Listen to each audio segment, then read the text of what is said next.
recording. Hey, Terry, you don't want to end up in court.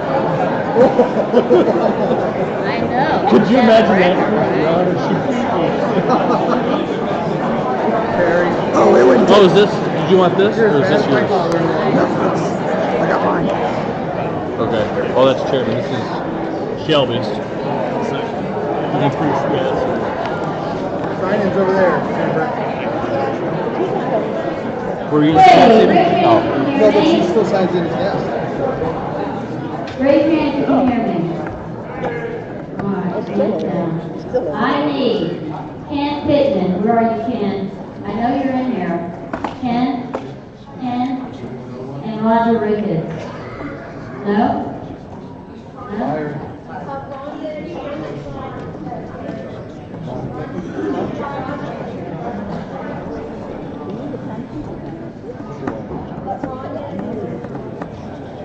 So she will not.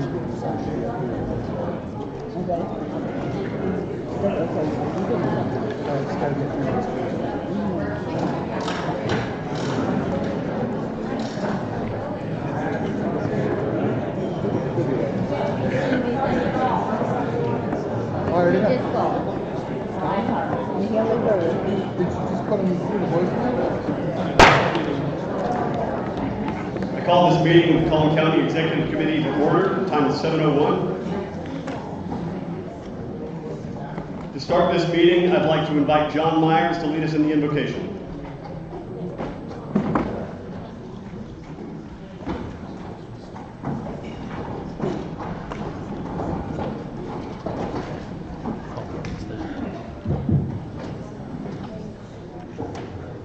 If you would please stand. Our Heavenly Father, we want to just come before you this evening. Thank you for who you are, for the gift of your Son. And Lord, we also would like to thank you for President Donald Trump. We want to thank you for the things that you are providing this country, this state, this county. Lord, a special prayer, I should say, for the President and the entire cabinet. Lord, we just ask for your guidance, your wisdom, your prayerful wise counsel that we see. And Lord, a special prayer for the good work that Scott Turner from Collin County is doing in Washington. And Lord, give him peace and understanding. Lord, we pray for the executive committee here this evening, for all those that are here, for those that could not make it. And Lord, again, we thank you for who you are. And mostly we thank you for the gift of life and the gift of your Son. Amen.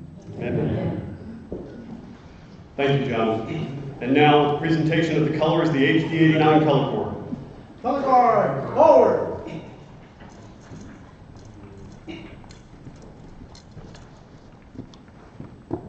Color guard, present colors. Now, to lead us in the pledge to the greatest nation on earth, District Attorney, Collin County District Attorney Greg Willis.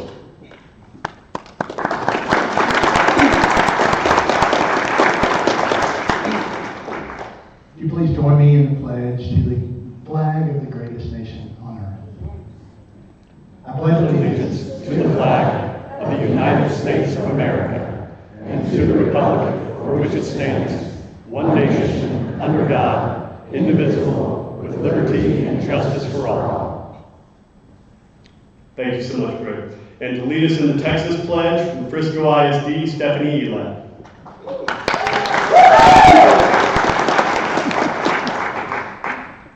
Honor the Texas flag. I pledge allegiance to thee, Texas, one state, under God, one and indivisible. Thank you so much, Stephanie. Color guard, retrieve colors.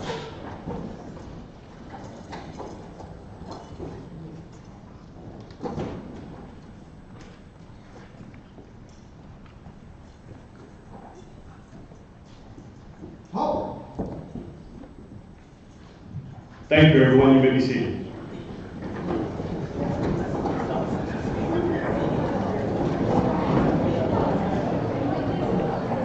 We now invite our elected officials and candidates to line line up over here, and please very briefly introduce yourselves.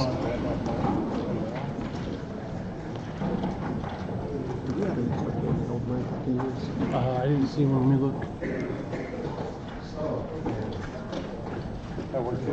Cody Weaver, running for Plano City Council, place number 4.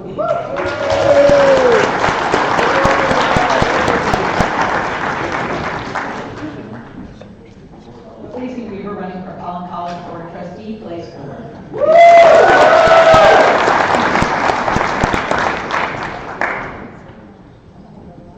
Michael Slaughter, not on the ballot until March 26th, but I'm going to be running for the Precinct 2 County Commissioner seat.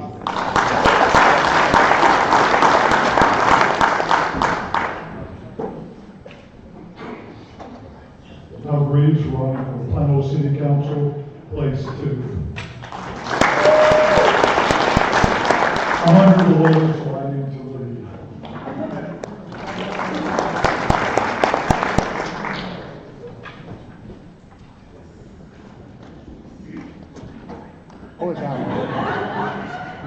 Wendy Mattingly, and I'm in Precinct 37, but I'm running for Blue Ridge City Council.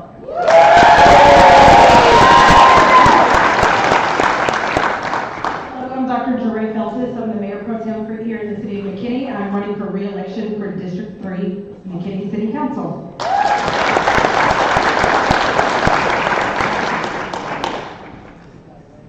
Good evening, I'm Scott Sanford, and I'm running for Mayor of McKinney.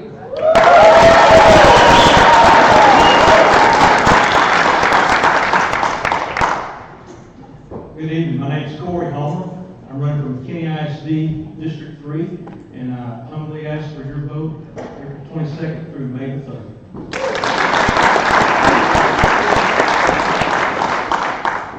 Stephanie Alod, running for re-election to the Frisco ISD Board of Trustees, place 3.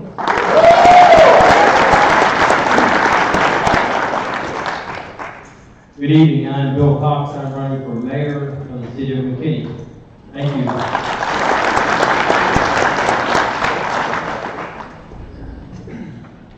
Good evening, everybody. My name is Ken Cook. I am on Allen City Council, place 3.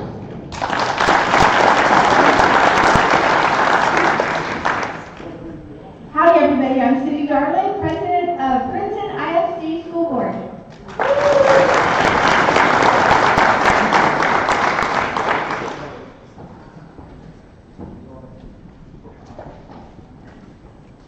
Good evening, Collin County GOP. My name is Justin Adcock, and I will be your next trustee on the Collin College Board of Trustees, place 6. Thank you.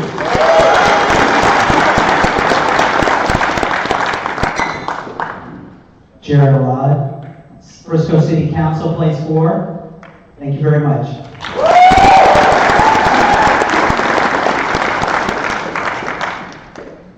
Good evening, everyone. My name is Sangita Dato, and I'm running for Frisco City Council, place 4.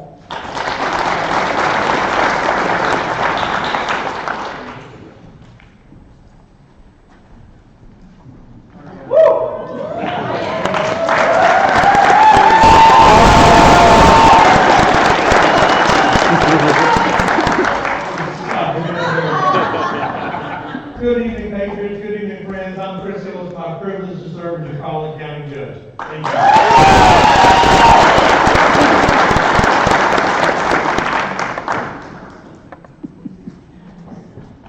My daughter loves him.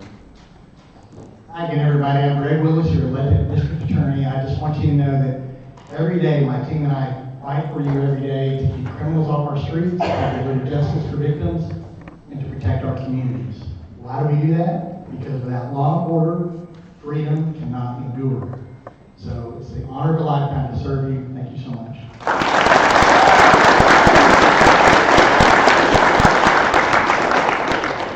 Thank you, everyone. Madam Secretary, do we have a quorum? Yes, sir, we do. Okay, we have a quorum? Yes, sir. I'm sorry, I was stating it, but thank you. Sir? Okay, a couple of housekeeping items, and bear with me as I hunch over the podium tonight. We don't have an extra handheld mic. First, if you are a precinct chair, actually if you are anybody and have not yet signed in, but especially a precinct chair, I tell you that. Thank you very much. Okay.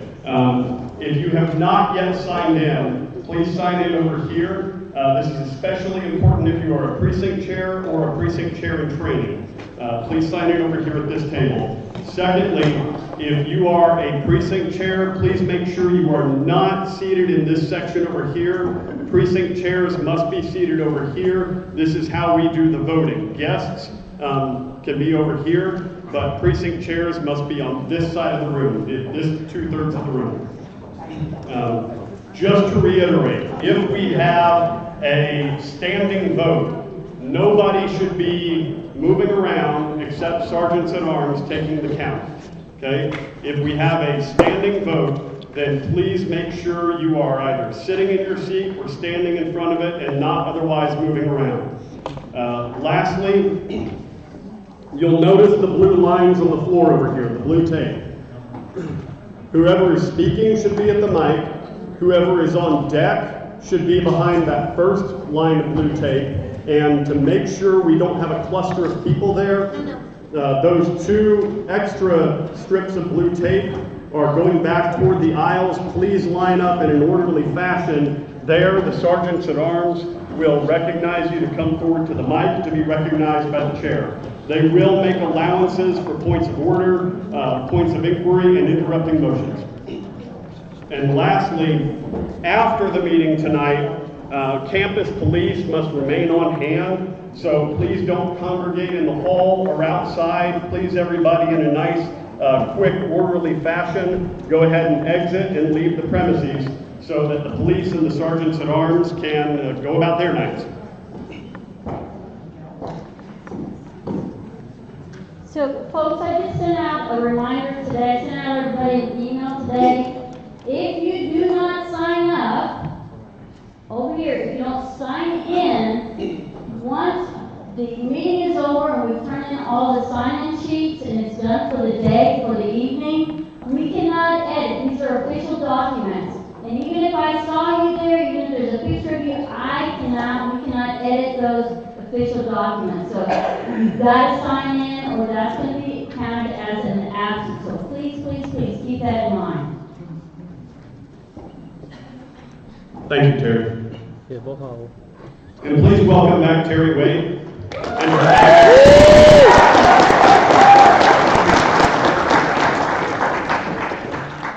All right. A couple more things. So, first, all credit to Mark Myers for suggesting that we add something of value to each of our meetings. To that end, last meeting and this meeting, we've allotted half an hour of the meeting for some timely training. Last meeting it was navigating the legislature. Today it's for TLO, Texas Legislature Online. We've only got 3 months left in the legislative session, so this is stuff that every precinct chair can use. Now, I have heard from precisely 2 of you who do not want any training in our meetings. I've heard from several of you who appreciate it, but I want to go ahead and take a poll. Please raise your hand if you appreciate having something like this in our meetings. Okay, that seems pretty decisive. But just to make sure, please raise your hand if you do not want anything like this in our meetings. We can barely get through a meeting without taking 30 minutes to do other stuff. All right, that's a good segue to the next question. In the email that I sent out, I said that maybe we would consider a 6 o'clock start from now on. I don't know if Collin College can make the facilities available to us at our currently scheduled meetings at 6 o'clock, but I wanted to take another poll before we actually run with anything. I know a 6 o'clock start will make it more difficult for some of you to get here, but we do seem to struggle to get through agendas. So please raise your hand if you would like to start at 6 o'clock and still run until 9. Okay? Please raise your hand if you would like to keep the 7 p.m. starts. Okay, that seems less, but it's fairly close. 6:30? Okay, fair suggestion. Please raise your hand if you would like to split the baby and go with 6:30. I think we got a unanimous there. Yeah. Close enough to unanimous. Okay, then Terry, when you get a chance, can you please inquire with the Collin College District whether we can move our currently scheduled meetings to start at 6:30 and run until 9? Yes. Or until we manage to get through our agenda? Yes. That's a joke, feel free to laugh. Okay. On a serious note, on that subject, at the last meeting, I spoke to you all about the discussion that I had with Macy Middleton, the wife of Senator Mays Middleton, when we were at the Capitol for the opening day of session, where I told her I was the Collin County GOP chair, and she said, "Oh, Collin County, I see your meetings on X." After that meeting, I heard from multiple of you who said that you had similar experiences, namely at state convention, when you know that you're from Collin County and you might get some eye rolls. So I'd like to take another impromptu poll. Please raise your hand if at any point in the past few years you have felt embarrassment from being identified as belonging to the Collin County Republican Party Executive Committee. Okay, you can think that question is illegitimate all you like. You saw the hands that went up. Okay, you saw the hands that went up. Now, we talk about a 6 p.m. start or a 6:30 start. We talk about this show of people who have felt embarrassed by saying they're from Collin County because word spreads, and it has spread around the state thanks to the magic of social media. At the last meeting, we had a simple rules clarification. You are not recognized. We had a simple rules clarification. By the way, the embarrassment largely stems from you, John. We had a simple rules clarification. We had a simple rules clarification that should have taken. You are not recognized. You are not recognized. We had a simple rule. You are not recognized, John. We had a simple rules clarification that should have taken 2 minutes. 2 minutes to get through the vote. 90 seconds to tee up what we were talking about. 30 seconds to take the actual vote. If you recall, that vote was unanimous in the end. But nearly an hour of this body's time was wasted through numerous dilatory motions that finally got us back to a unanimous vote. It's the same couple of votes who were up to the mic at the beginning of every meeting. Okay? So, just like I said at the last meeting, another show of hands. With almost an hour based on that one rules clarification last meeting, who feels your time was wasted? Raise your hand. Who feels it was productive or legitimate? Raise your hand. Oh, these two. Okay. All of the motions therein. Okay, so just like I said last meeting, this is your executive committee. This is your executive committee, and I urge you to take it back. I urge you to take your executive committee back. We've got business to get through tonight. We've got committee reports, we've got appointments, actual business. He's not recognized and you're not recognized, recognizing him. Why are you doing this? John, you are not recognized. It's 7:20. So, you are not recognized, John. We used to have nice, orderly, productive meetings. That went off the rails a few years ago. So as the executive committee, I am urging you to regain control of the executive committee and make our meetings productive. It is up to you. It is up to you whether your time is wasted or it's valuable. So with that, we're going to get on to our agenda.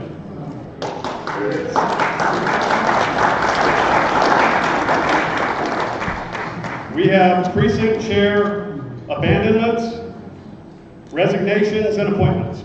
You have to recognize her. Sir? You have to recognize her, or at least figure out what she's doing. Go ahead and approach the mic. For which purpose do you wish to be recognized? I'd like to make a motion. Lee Breckenridge Moore, precinct 247. I'd like to make a motion to, on the agenda for tonight, to move unfinished business, before we adopt the agenda, to move unfinished business up to right now, and therefore we can, the only thing that I can think of from unfinished business is to actually adopt the calendar. And if we could do that first and then adopt the agenda in the remaining order that's in. Okay, we do not have a calendar in the deck, nor do I have one handy. If somebody behind the panel can, well, I want to get it up on the screen for everybody. I thought we passed that. All the meetings we did last time. What's I seem to think we adopted a calendar officially at one meeting. Maybe it was the January meeting. In the November meeting, at the very end of the meeting, there was a motion made to adopt the calendar, and it said at the end of the meeting we would do it in January. So that did not happen. I remember that I was to get the official calendar that we had scheduled out to everybody, which I did. So, okay. Important information, should this be done from the minutes, not from the memory? No. Okay. It should be done from the minutes, but that's where I say I don't have what I sent out handy. It is. Okay, so the motion has been made to change the agenda. The motion has been made to change the agenda to move unfinished business and the adoption of the calendar up to where? Right now. I would offer an amendment to move that until we can get something on the screen for everybody to look at and move forward with our business. I have the calendar. All you have to do is plug. How far out does it go? Point of order? Okay. It was communicated in February, but Jeremiah, do we have a way to connect her laptop here? Or I can pull out my flash drive and you can load it. Point of order? Point of order? Certified. We got to take the vote first. My name is Robert Cameron, PC 34. Point of order is the chairman cannot make motions or amendments. The chairman can make motions. He's a member. You can't make a amendment. The chairman is a voting member of this body and can make motions. She made the motion. Or not she. He didn't make a motion. The chairman cannot participate in the debate. The chairman can make motions. Your point of order is overruled. What motion is it? I made a motion to amend to get this to whenever we can get this, but we appear to have it. Okay, so the motion has been made to change the agenda to move unfinished business to now. If you are in favor of doing this, please say aye. Aye. If you are opposed, say nay. Nay. In the opinion of the chair, the nays have it, the motion fails.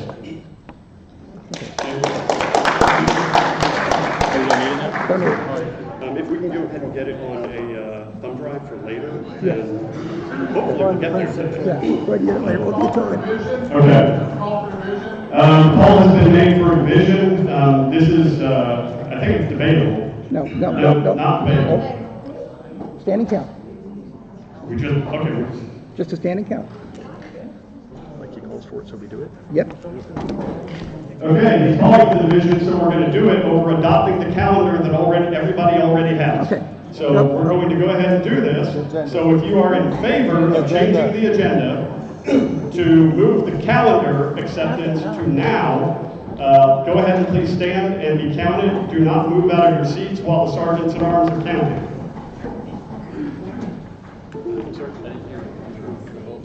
This vote is for Congress votes for a division since I removed the motion failed. So now he wants to extend everybody to the county.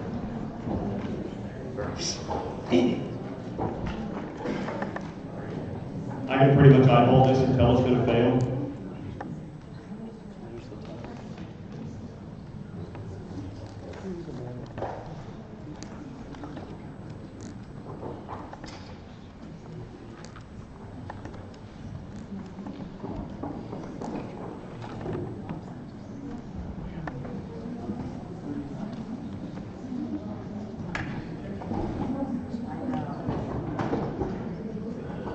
Okay, change.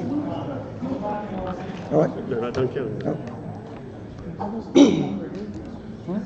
Okay, if you are a precinct chair, you should not be sitting in this section over here. If you are a precinct chair, you should be on this side of this aisle.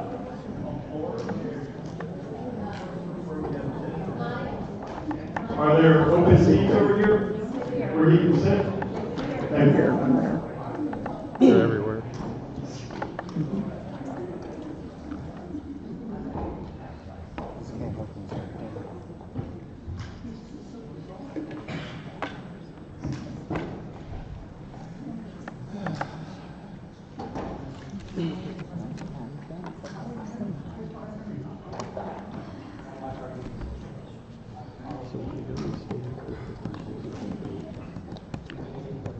Yeah, do it. Do it. Say, I see it. The chair sees it. Fails. Anybody really want to count this? I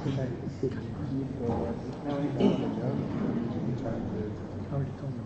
Was still running in on Irish.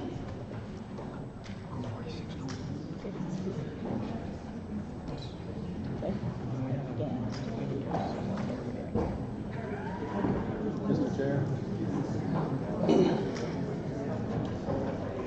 You guys done count, right? Yeah. You can go to the other way. Okay, you may be seated. If you are opposed to the motion to change the agenda and move unfinished business to now, please stand.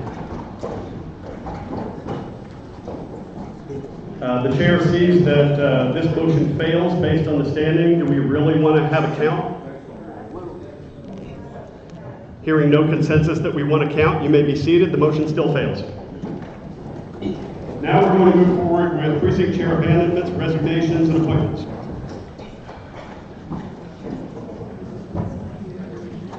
Okay, under Republican Party of Texas rules, we issue a letter of abandonment after 2 consecutive missed meetings. We have the following tonight. And Precinct 85, Steve Kleinberg. Precinct 94, Mike Wallace. Precinct 157, Danny Bishop. Precinct 161, Laura Vogelsang. Precinct 189, oh, I saw him here, so we're going to scratch that. I'm sorry? Okay, great. Yeah, if I call your name and you are here, please let me know. So, okay, Steve is here? Got it, thank you.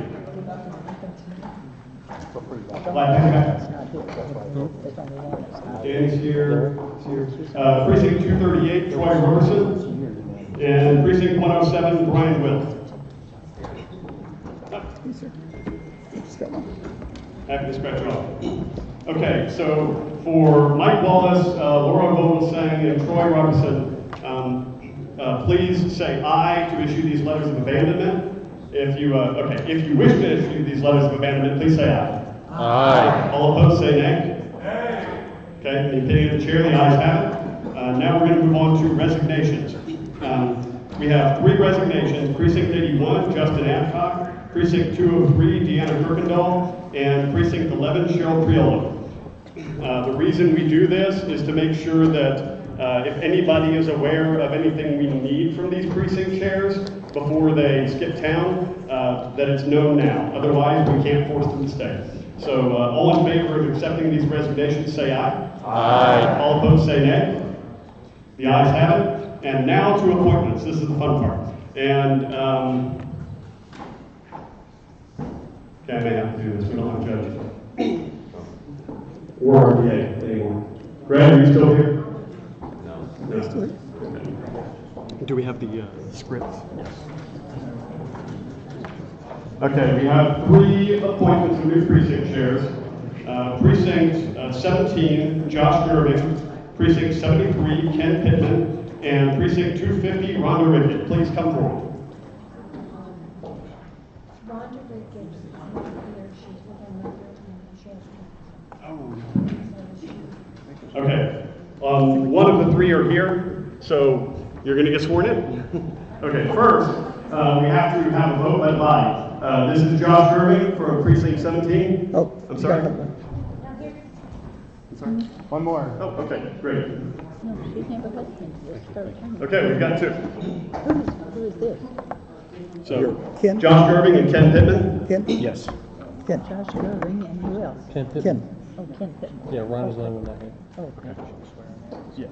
Yes. Okay, so all in favor of accepting these as interim precinct chairs, please say aye. Aye. All opposed say nay. The ayes have it. Welcome. Now you get to get sworn in. Please repeat after me. I state your name. Hold on, one more. Mr. Chair. Who's here? Oh, yes, I'm sorry. Mike Madden, he was previously accepted, but now needs to be sworn in. Pardon me, please. We're going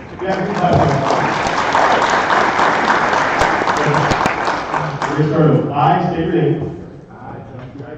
Do solemnly swear that I will faithfully execute the duties of the office of precinct chair of precinct and then state your precinct of Collin County, Texas, and will to the best of my ability preserve, protect, and defend the Constitution and laws of this state. So help me God. I furthermore solemnly swear that I will encourage people in my precinct to be involved by identifying voters, registering voters, informing voters, turning out voters and working polls, assisting candidates, and I will be involved in the party conventions. Congratulations, gentlemen.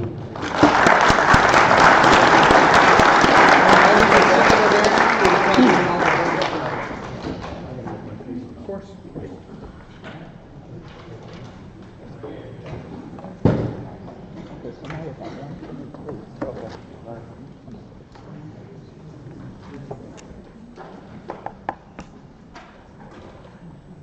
Okay, we have a brief SREC report on legislative priorities that I was asked to deliver. The 8 legislative priorities of the Republican Party of Texas are border security, secure election integrity, stop sexualizing Texas kids, no Democrat chairs, secure the electric grid, Texas is not for sale, ban taxpayer-funded lobbying, and ban federal overreach. The SREC Legislative Priorities Committee has voted on the bills that have been filed that they support or oppose. The results are posted on texasgop.org. Just select the Texas Ledge and drop down to the 89th session bill list. There's a laundry list of bills there that you can review. The RPT, or rather the SREC, I should say, Legislative Priorities Committee has voted to support or oppose various bills. So the Legislative Priorities Committee is having a legislative day at the Capitol on March 20th from 10 a.m. to 3 p.m., starting on the south side is the Capitol. And they're asking that as many people as possible come and support. If you have questions, please contact Jerry Fisher. There's his contact info. He's SREC from SD2. And I can send this out to the executive committee afterwards as well. Okay. We have a brief committee report from the Precinct Chair Recruitment and Vetting Committee. I'd like to call up David Kemp to deliver the report.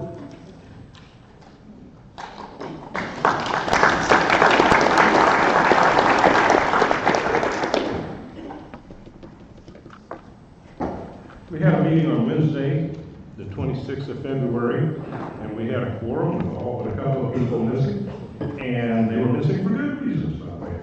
We had pretty quickly, we had a motion to re-emphasize the thing that we had voted for twice in PCRB meetings before, but those meetings were a little sloppy. So this was a much more official and fully attended meeting, and so we ran this motion again. And that was that HD chairs would locally vet their own candidates to increase efficiency, increase speed, rather than waiting on committee meetings and often Zoom interviews and things like that. Instead, have local face-to-face interviews. This motion, we had a lot of discussion on this. A lot of this was pent-up discussion from the last few months, and the motion passed 7-4.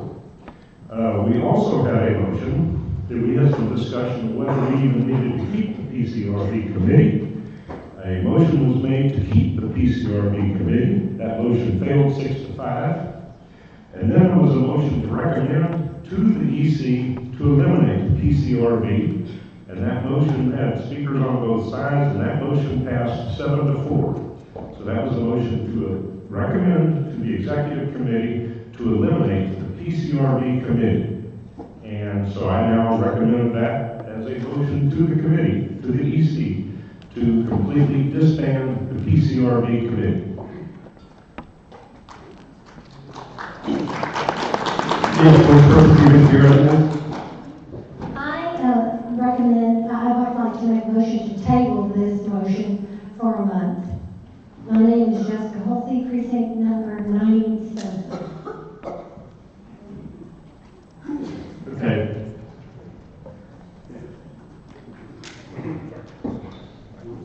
No.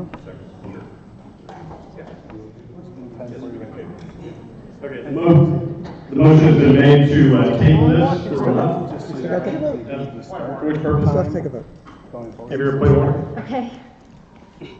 Take a vote. Yes, Rohit Joy, Precinct 77. So this underlying motion is out of order because it would change the bylaws if there's a PCRB. And it's my understanding that it's going to be part of the rules committee report anyways, so the appropriate time would be to do it then. And it would need a 2/3 vote being the bylaw amendment. That is correct. Because, so. That's why we tabled it. Nope, he's correct. Yeah. Put it Because out of order right now. it is out of order, we don't need to move forward with the motion to table. This is going to go through the rules committee. It is codified in the bylaws. We can have a discussion at another time whether the bylaws should actually enumerate all committees and teams, but they do. So we're going to move forward with the rules committee report. Thank you, David. Okay, I call on Rules Committee Chair Stephen Towns. So I've got, then we sit slides here.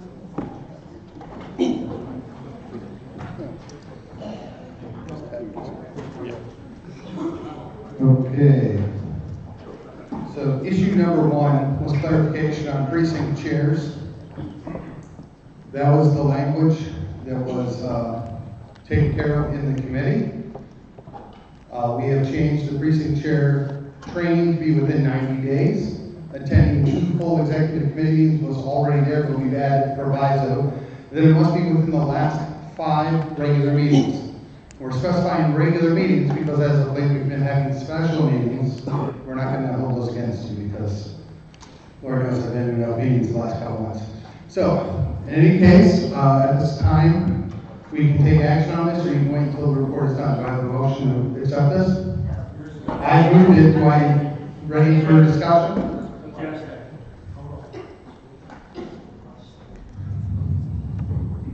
Yeah, you make. I did. I moved it. I'm asking if there's any discussion. He discussed. Let him handle the discussion. So this is debatable. Do we have a second? Does it need a second? I don't need a second. Okay, yeah, that's right. It's coming out of committee. It doesn't require a second. This is debatable. We will have 3 for, 3 against with 2-minute time limit, please. Please step forward. Do you wish to speak for or against? Robert Enright, I'm speaking against this because he is wanting to move forward with the entire package, and there are actually like 3 or 4 different items. And That's the only thing that's up for discussion. If it's just this item. Just what's up there. Just this item. The motion is to debate and vote on just this item. Okay, then I make a motion to amend, and we strike the 90 days and change it to 1 year. And because the 1 year covers it, strike the within the last 5 regular meetings. This allows people the opportunity, the flexibility to become precinct chairs without undue pressure. I'll have my own point of inquiry. Was the 90 days meant to be 90 days of being sworn in or prior to being sworn in? Prior to swearing in. Okay, so the motion to amend is to strike 90 days and have them complete precinct chair training within 1 year before being sworn in. Is that accurate? Yeah, so replace within 90 days to within 1 year. And then also just completely strike within the last 5 regular meetings. Needed to become a PC. I think the 1 year would cover that, unless you believe that within the 5 regular meetings should be changed to 1 year as well. What do you think is best? Okay, so if I understand correctly, this is to change the training to occur within a year before being sworn in and have no time, strike within the last 5 regular meetings, so having no time requirements for having attended meetings. Is that correct? Yes. Okay, so a meeting attended in 1983 would count. Is that accurate? Yes, because the training within 90 days will cover it. Okay, that's fine. Okay. Discussion. No, you have to have a second to amend. Oh, yeah, a second. The motion has been made to Amend. Motion's been made to The amend. motion has been made. The motion has been made to amend this to strike within 90 days and replace it with 1 year for the training, and to strike any time boxing for. Yeah, that's good. So you have a And second. to strike within the last 5 regular meetings to eliminate any time requirement for attending meetings. Do you have a second? Also within 1 year. Is there a second for that motion? So the motion is, instead of within 90 days, within 1 year, and instead of within the last 5 regular meetings, within the last year. Okay. The motion has been made. Is there a second? Second, Rachel Ellie, 126. Okay, the motion has been made and seconded. This is debatable. We'll have 3 speakers for, 3 against, with a time limit of, we're going to do 90 seconds for the amendment. Okay, so the reason for this is we do not want to put undue burdens on people going through the process of becoming precinct chairs. So a person turns in an application form, it's dated, we know when they started, we can track it, and within a year is reasonable. If somebody goes through it more quickly and beats them to it, then they get scooped. But there's no reason to throw a person out, to limit their ability to join in and help if they're willing to do the work, because they have this time requirement of 90 days, which is arbitrary. 1 year maybe isn't perfect, but it's 90 days is certainly too restrictive. The whole purpose of my recommended amendment is to make it easier for people to become precinct chairs, not to put undue burdens on people who want to help. Thank you very much. Okay, Mr. Cameron, does this accurately reflect the 5 executive committee meetings within 1 year? The second iteration of within 1 year, is that accurate? Yes.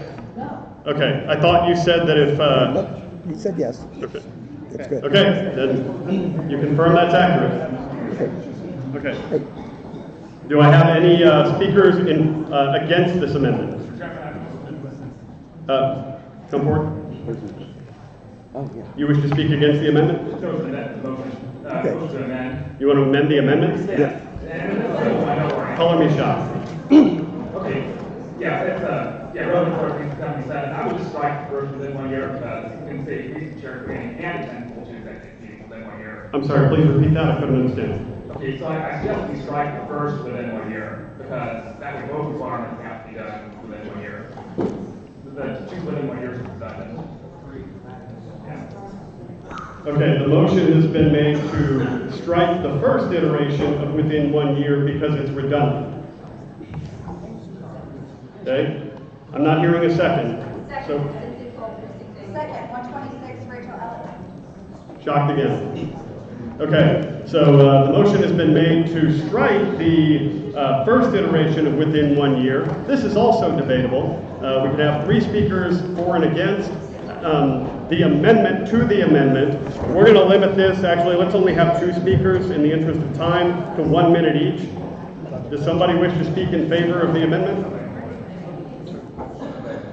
He gets to.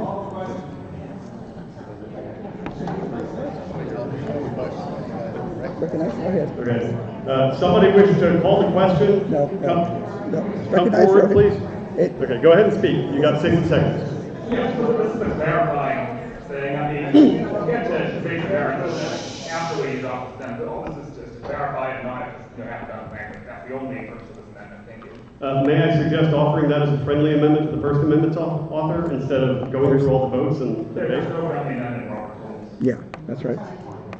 Yep, this is the way it works. This is the way it works. All right, is there a speaker against the amendment? This amendment is an amendment to the amendment just to strike the first iteration of within 1 year. All right, take a vote. Take a vote. Okay, seeing no more speakers. Oh, you want to speak on They're going to go against it. on the amendment?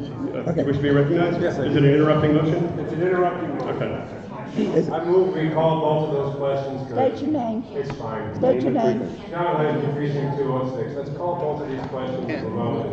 Okay, you can only call one at a time. Nope, he's fair. I move we call whatever questions on the floor right now. Yeah, that's fine. Both amendments at once? I think we all He said know both that. amendments at once, it's both amendments at once. Okay, the motion. Vote on both if we. I'm told that the motion is, we can vote on both amendments at once. That is the specific motion that was made to call the question on both, which would mean we cut off debate and then vote on each. Right. We're calling the question on both.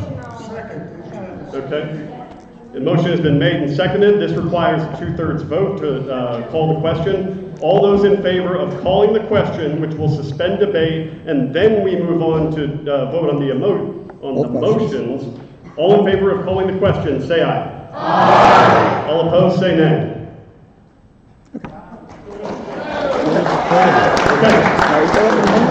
In the opinion of the chair, the ayes have it, so we're going to go on to the votes. The first vote is the amendment to the amendment to strike the within the first iteration of within 1 year. This is a simple majority vote. All in favor of adopting the amendment to the amendment and striking the first iteration of within 1 year, say aye. Aye. All opposed, say nay. Nay.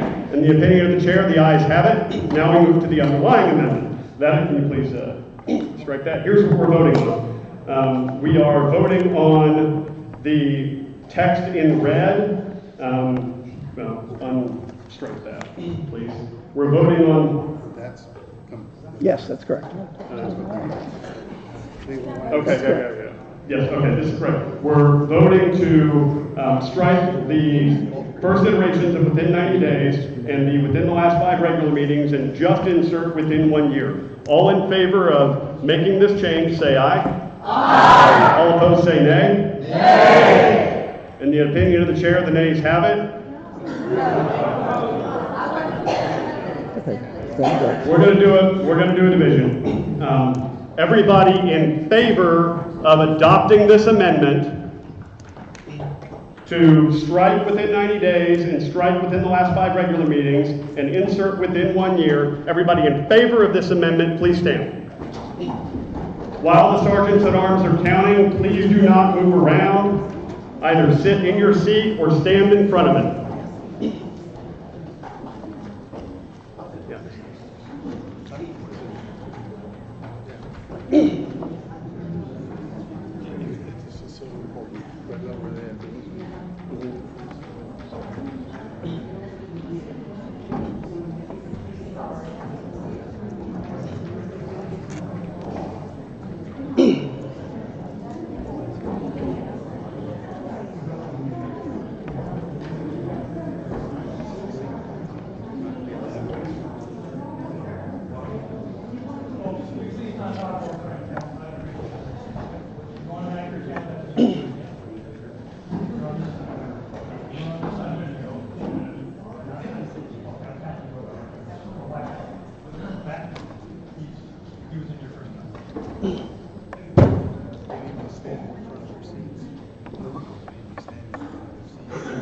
Yes, you need to be sitting in your seat or standing in front of your seat for your vote to be counted.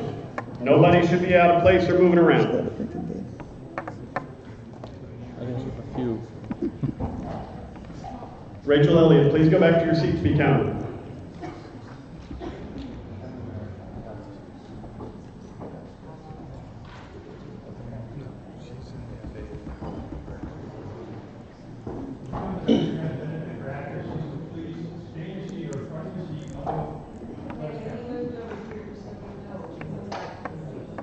Nobody should be out of their seats, out of their places, except the sergeants at arms.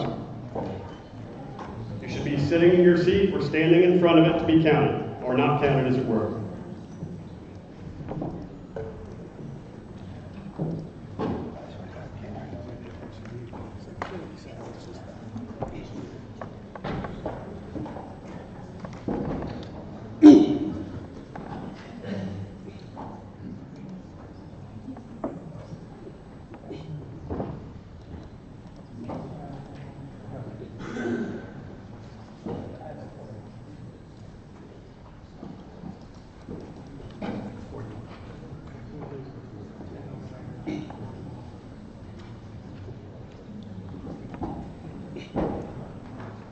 Okay, you may be seated. If you are against this motion, please stand and be counted. Okay, this is pretty much like the last one. In the opinion of the chair, the nays have this. Do we really want to go through the count? I don't hear a consensus on that. Okay. While you're standing, show of hands if you feel this is a productive use of the executive committee's time. Nope. Thank you. Oh, really? That's it.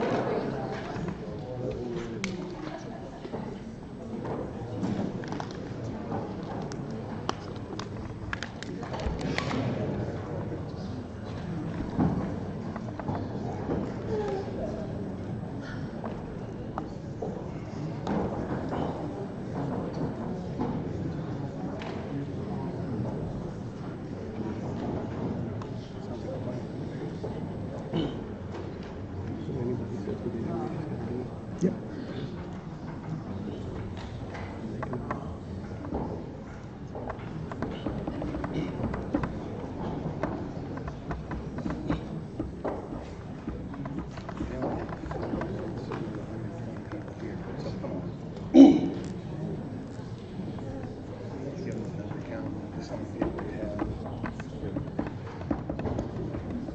And Sergeants at Arms, please remember to count those at the front.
No, they got sworn in.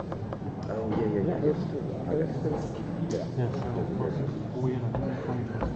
three. Three, and he's going to tell me. Final answer, 6-6. 6-6. 51, 4, 66. Okay, the final vote was 51 for and 66 against. The motion fails. Back to the original motion. All right, we're going to move on to the next section here. No. We're back to the original motion. I apologize. I thought if they were meant No, now you're back to the original thing he proposed. Yes. And we're back to debate. Okay, folks, so the next vote will be on on what's on that screen right now. The green letters have sustained both amendment attempts. And again, the committee is moving it. I don't know what she wants, but. Yes, you have a point of, please come forward. You have a point of order or inquiry? Just information. Please come up. I know we're supposed to be, Hold on. state your name and precinct. J.J. Rosenberg, 216. I know we're supposed to be doing the green, but is something missing on here, and is that even relevant? Up there, complete a precinct chair appointment application form and complete the candidate blank. There's a longer section of the rules, but we're just showing the part that's proposed to be changed, the part that's relevant. Yeah. Okay. The committee moves that this change be adopted. This is debatable. We'll do 3 for and against with 60 seconds. Does anybody wish to debate this?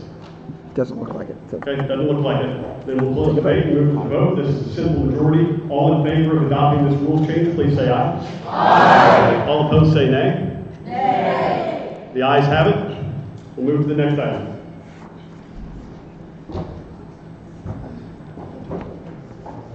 Okay, so the PCRB has met after the Rules Committee met, and before we go any further, in light of that situation, I'd like to recognize Ivan and Tim.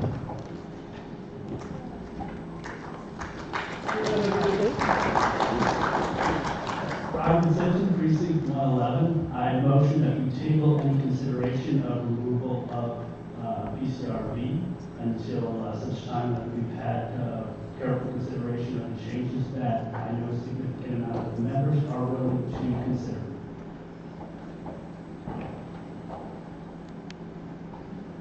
I second the motion to table it. I submitted this, and I believe it's premature. Okay. Tim Bates, 112. Okay, the motion has been made and seconded to table this rules change. Just for clarification, this would have changed the bylaws, which would require a 2/3 majority to pass. And I spoke with Jared Shoemaker, I spoke with Tim multiple times, and I think we're all on the same page, which is why I recognized and immediately tabled this. And Ivan was happy enough to fill in for Jared tonight. So unless you need further discussion. Yeah, she gets what you got. Yes, which purpose do you wish to be recognized? My name is Kimberly Armstrong, precinct 233. Jim, I'm just wondering, why we're not following the agenda. What are we missing on the agenda? Well, we did quorum, we didn't do chairman's remarks, we did precinct abandonment, resignations, and I'm sorry, please step closer to the mic. I did make my remarks. we did, okay. You didn't do approve that. the minutes. I'm sorry. You didn't do Appointment that. of officers, team directors, and committee. Yeah, no appointments. We're doing That's, committees. actually, you're right. I overlooked that. Okay, we'll come back to that. We're in the middle of a vote right now. The motion has been made and seconded to table this item. And then we'll come back to that. Thank you for that. Is there any debate on tabling this item? Okay, hearing none, we'll move to the vote. All in favor of tabling this Rules Committee item, please say aye. Aye. All opposed, say nay. Okay, the ayes have it. The item is tabled, and thank you for bringing that to my attention. We're going to move to approval.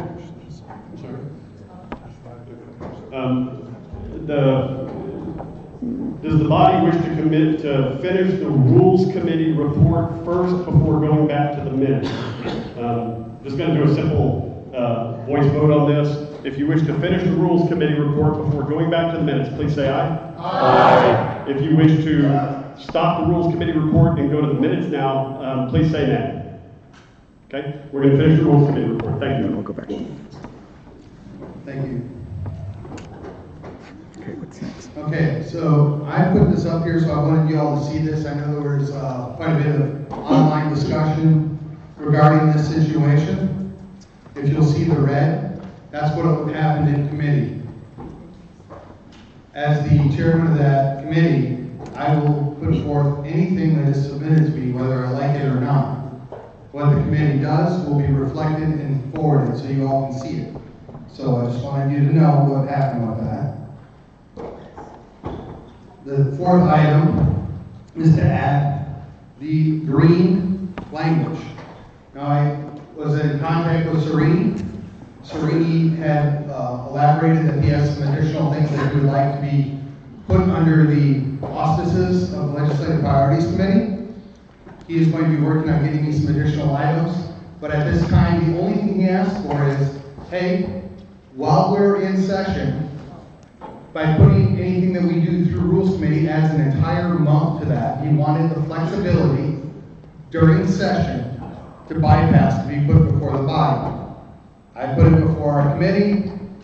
We kind of felt like you all should have this decision, but we brought it to you, and by 2/3, y'all asked to have it added to this agenda for tonight. And just to be clear, this is going to add an exception, if you will, for that one specific period of time, specifically to legislative priorities during the legislative session. It's been likened to open Pandora's box, but under the circumstances, the body gets to decide. So I put it before you, Mr. Chair. Okay, this item has been presented. Moved, yes. So we're going to have a vote. This is debatable. For the purpose, do you wish to be recognized? Go ahead. League Recognition Moore, Precinct 247. I'd like to make an amendment to this to say that full exception would be for resolutions of the top 8 legislative priorities that we voted on, which is border enforcement, secure Texas elections, stop sexualizing kids, no Democrat chairs, ban taxpayer-funded lobbying, secure the electric grid, Texas is not for sale, and end federal overreach. Those are the only resolutions during the legislative session. That would be out of order because under our rules, that's not what the Legislative Priorities Committee advances. That's already been advanced by the RPT in convention. Yeah, that's by default. For point of clarification, once again, we do our own SDA convention. It goes to the state convention. At the state convention, we put forth the priorities coming out of that convention. Then the SREC will go and do their own priorities. Then the governor will do his priorities, and then the legislature will do whatever the legislators want to do. This adds flexibility to where the Legislative Priorities Committee can determine, we see a bill or we see something, we think it is highly important, and even though it wasn't on the original 8 issues, we want you to go ahead and consider that a priority for Collin County going forward. So that gives the flexibility and the power to the Legislative Priorities Committee in Collin County to immediately act on things that they feel are important without having to go through the extra hoop. That is why we changed the language at the request of that committee. And to provide further clarification, under our rules with the CCGOP, the Legislative Priorities Committee has several charges. One of them is to evaluate matters of local importance that are never going to make the statewide legislative priorities. That's item E. And then determine what are going to be our additional legislative priorities. We can't undo the RPT legislative priorities, neither do we need to pile on. So that's what's spelled out under our rules, under our Legislative and Political Priorities Committee. So again, this rule is meant to say that these resolutions can pass strictly through the Legislative Priorities Committee when we're in session. Yeah, for the purpose, do you wish to be recognized? Point of inquiry is? Okay. Just for clarification. Name and precinct number. Hold it, yeah. John Donovan, 137. I just want to make sure, I understand what you just said about the committee, but with regards to their resolutions that they would be potentially bringing directly to us and not having to go through rules, would those resolutions have to do with something that is happening in the session, like a piece of legislation by one of our local reps that they're putting forward or something? It could. Or you're saying our local committee can put a resolution forward to our body on anything they think is relevant? No, it could be anything that we think is important. It could be regarding a bill that's been filed. It could be regarding a matter of local importance that we think they should take action on. That's It's legislative, though. That's under our current rules. I mean, It has to be legislative. well, yeah, not just any general thing that's important, but something for the legislature. Yeah. A bill need not have been filed yet for us to say this is important to us. We want you to file a bill, but it does have to do with legislative and political priorities. Go ahead. Joshua Fraser, 153, point of information. So this would be for Chairman Callis or Chair Callis. Is there? I just want to know why there wasn't a discussion about number 3. It was tabled indefinitely, and the side was not interested in moving forward with it. So I'm not allowed to ask for an explanation from the Rules Committee? It was tabled at the Rules Committee, and unless the body wants to overrule and bring that up, it's dead. So let me scroll back, because you granted, is there, I'm going to just step out of limb here. Okay. Is there any vote? Is there any Stick with what we're doing right now. Stick with what we're doing right now. We'll come back to you. If everybody takes a look at this, we can We'll catch come back this to you. on back Hold on. end if you're interested. Yeah, let's come back to it. That's not my specific question. Understood, but right now that would be out of order, and we can address it after we finish this as well. The parliamentary is advising. Let's stick with what we're talking about. We'll come back to you. We can't change the subject midstream. I will be the one person that sticks with what we're talking to about tonight. Okay. Okay, we're back to this item. So we explained what this is for and what the CCGOP Legislative and Political Priorities Committee is for. This is debatable. Speakers for or against? Yeah, this is debatable. We'll have 3 speakers, for or against. We'll time it at 90 seconds each. Do we have any speakers for or against? Yes. Go ahead. Name and precinct, please. Shelby Johnson, 176. I am for this. Collin County Democrats have put out multiple calls to actions to protest at several of our elected officials' events.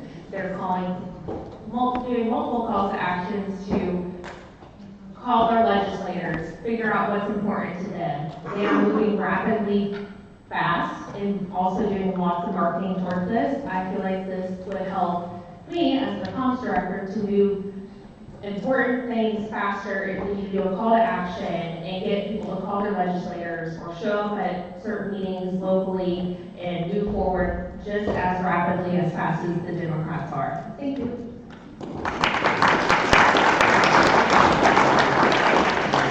Thank you. Do we have any speakers against this? Point of inquiry, go ahead. Pam Sardo, precinct 192. My point of inquiry is I seem to be reading Shelby for resolutions, which is very limited and very different than legislation. So I'm happy to vote for about the resolutions, but to make sure you really don't mean legislation, it says resolutions, correct? Correct. The committee can create resolutions. That's correct. The committee, well, I guess the committee could try to create resolutions, but it's moved. It's resolutions regarding legislative priorities. So, are there any speakers against? Please. After Section 43, we call question. I second. Okay. The question has been called and seconded. This is not debatable. All in favor of calling the question and moving to the vote, please say aye. Aye. All opposed, say nay. Great. We're moving to the vote. This is a simple majority. All in favor of adopting this rules change, please say aye. Aye. All opposed, say nay. Nay. The ayes have it. We're moving on. Now you can move back to the previous one and take a 2/3 vote to see if they. Okay. Sorry. Now you can move back to the previous one. So, 2/3 vote to see. at this time, per our rule, that is proper. you have the ability to bring this up to the agenda for the next meeting with a 2/3 vote. So, I know Josh is going to want to speak on this, so I'm going to give him his time to present why we should consider this, and at that time, I'll hand it back over for discussion.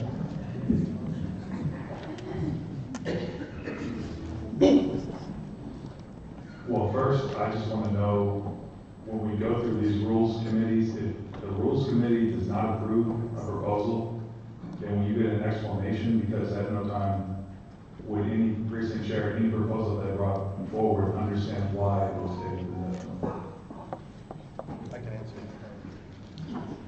The committee members felt that they were very uncomfortable with that. Before we were going to take any action, they wanted to get feedback from other members of the EC. As you may or may not have seen, there were a number of emails that went out that were vehemently against this. And I, for one, put it before the committee.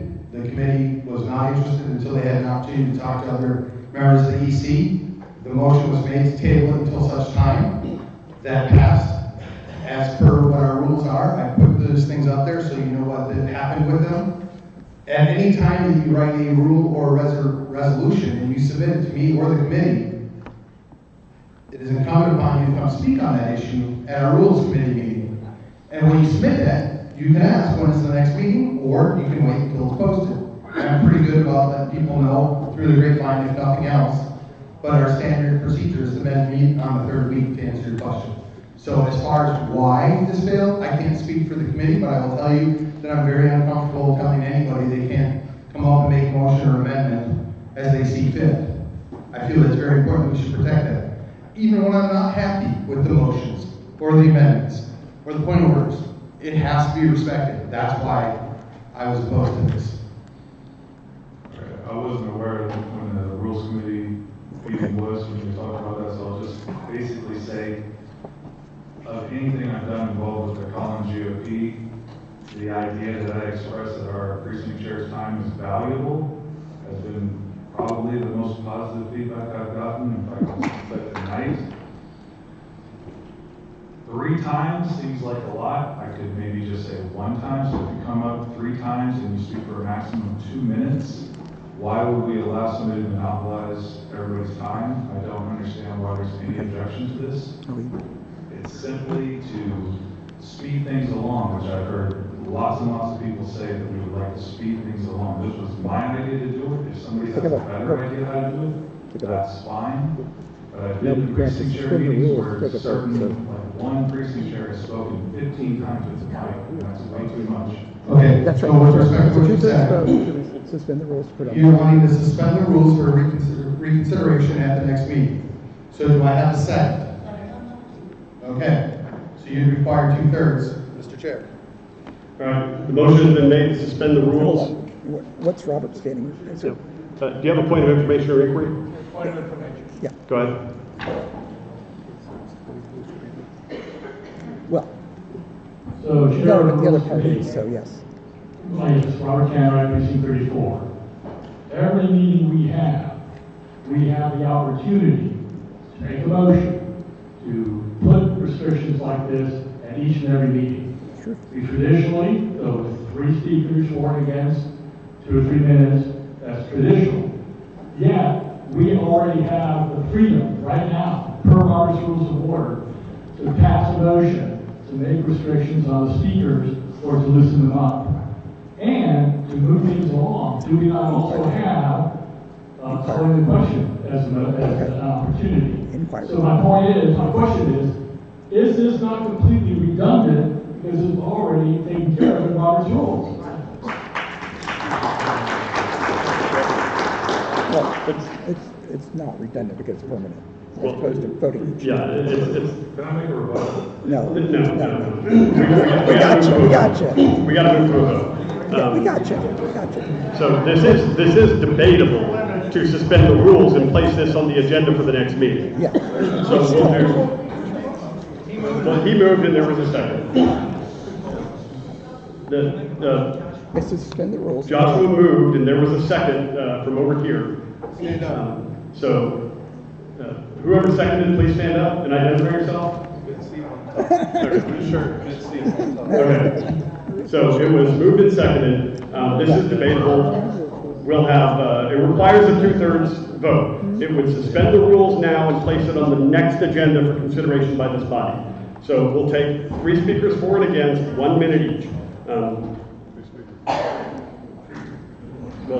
First off, I'm not a Robert's Rules Order expert. If I took a week to learn it, I'd probably find all kinds of tricks and little loopholes I could come up here. So not everybody is a Robert's Rules Order expert that can take advantage of all this. So what Robert Canright just said is actually, he presented it as available to everybody.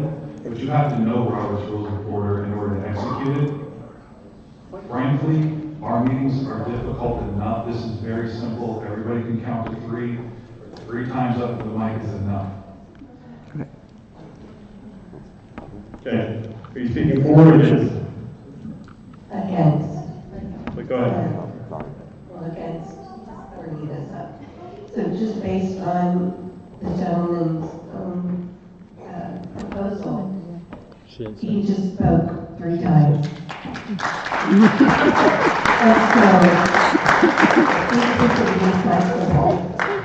Kimberly Armstrong, precinct 233. 233. Okay, are there any of the speakers for?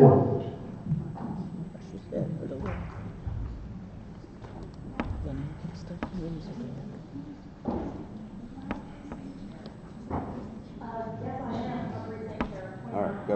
Yes. Steph Razor, precinct 29. I'm going to say, Justin, I agree with this simply because it would just move along. It would stop like people coming up to the mic to argue over where a comma is placed or arguing semantics. So this is why I'm for it.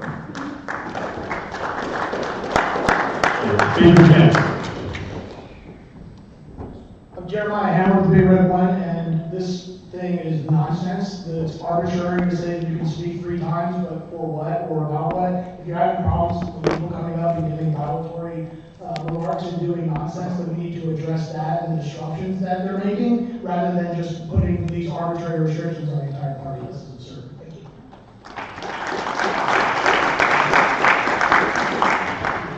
And any other speakers for? Okay, we'll take one last speaker against. Mark Myers, precinct 116, and member of the Rules Committee. I'm against this. I can assure everyone and all the precinct chairs here that when this was presented to the Rules Committee, it was immediately and universally met with skepticism, questions, and a very short discussion, after which it was tabled indefinitely. So to the extent there was any other perception about what the Rules Committee did, that will clarify. We immediately rejected this and tabled this.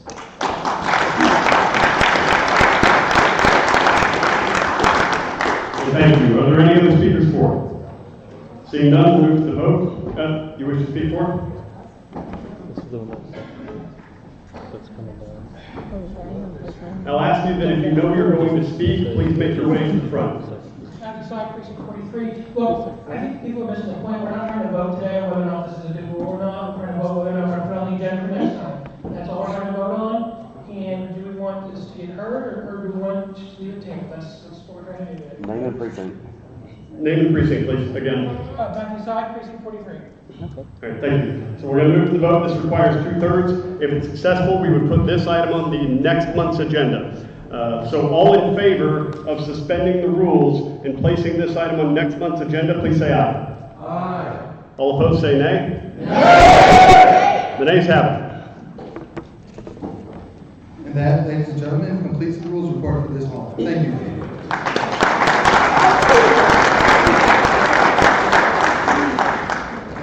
Thank you. We're going to move back, since I neglected it, approval of meeting minutes. So these were sent out with a 10-day call. I would like to move that we adopt the February minutes with an amendment. In the minutes, it reflects to default to the second choice committee, and it was not captured in the minutes that the third choice would then, we would then move to the third choice committee if the second were not viable. So I'd like to amend the February minutes to specify second or then third choice, as we discussed in the February meeting. The motion is made to accept those minutes as amended. This is the majority vote. All in favor of accepting the February minutes as amended, please say aye. Aye. All opposed say nay. Okay, the ayes have it. February minutes are adopted. I believe the January minutes were tabled at the previous meeting. Is that correct, Mr. Callis? Yes, sir. Thank you. So the January minutes, I had sent an update right before the last special meeting. These were the Joe Friday, Just a Facts Man minutes that were presented to the body, I think the day of or the day before the special meeting, which I was unable to make. So I would like to move now that those minutes be adopted from the January meeting. You all got these a few weeks ago. So all in favor of accepting the January minutes, which everybody received mid to late February, please say aye. Aye. All opposed say nay. The minutes are adopted. No, not minutes. Okay. Appointment of officers, team directors, and committee chairs. We do have one appointment. It's not the appointment that I thought we were going to make. I had sent out in the 10-day call that we would consider Brian Bill as chair of the Finance and Fundraising Committee. Brian has said he's unable to take that on right now. I appreciate his consideration, but I would like to nominate Denise McNamara as chair of Finance and Fundraising. So, Denise, where are you? Saw you earlier. Okay, yes. So, you have a problem with Okay. Point of order? I know it's semantics, but, League Resolution 247, HG chairs should approve first, right? I mean, I don't know. According to our rules, HG chairs approve committee chair. HG chairs do not approve standing committee chairs. Precinct chairs. The executive committee approves standing committee chairs. HG chairs do not. HG chairs approve Stand at ease. Stand at ease, please.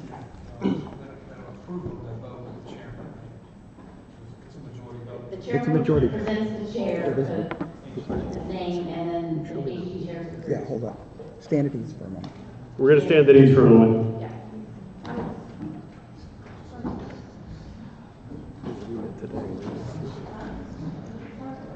It is. Just have all the chairs stand up. Well, easy until votes.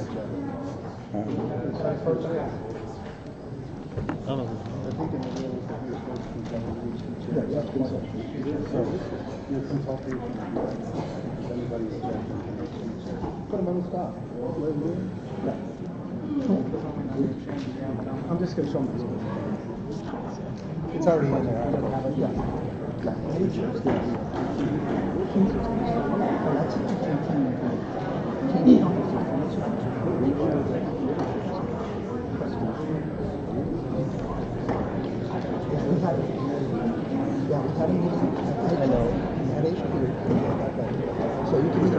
We're going to stand at ease. Will the HG chairs please step outside with me? I was trying to get Linda ahead of time. I was like, let's just.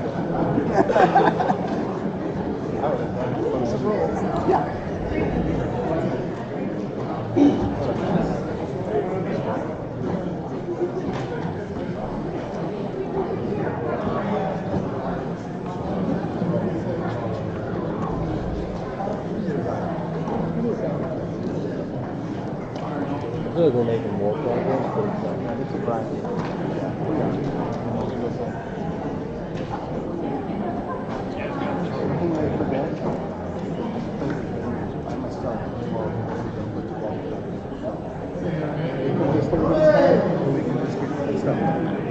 Let's just get it done. The more we don't get done, the more the Democrats get done.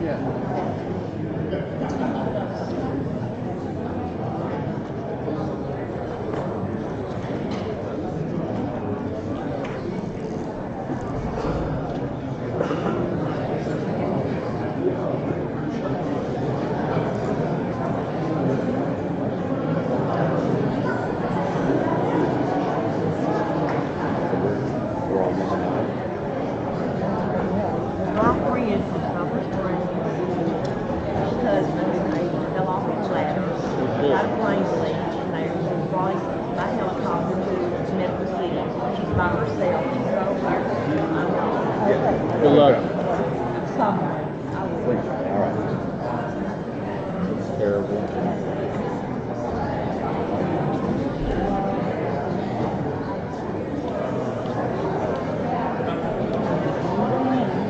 I know, we only got 30 minutes left. We only have time for the training left, essentially. We need to get to that. What's the last few? Okay, we're going to resume. This was my oversight, but it was a quick remedy. The HD chairs have voted unanimously with me to to nominate Denise McNamara as Chair of Finance and Fundraising.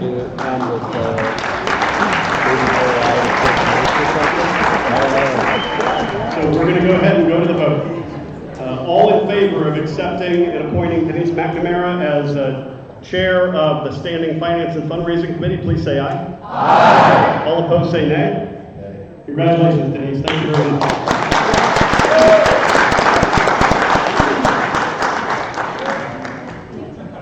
Okay. We have 5 minutes left until our guest kicks us off in TLO training. We're going to try to get through this very quickly.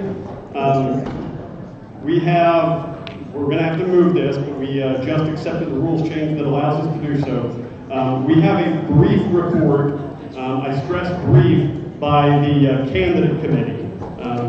There was a report that was sent to me yesterday by the candidate committee, which I did not see until today, but I'd like to call David Leith up.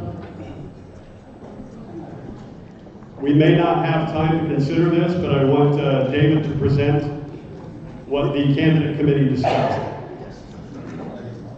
Thank you, Shelby, and I will keep it very brief.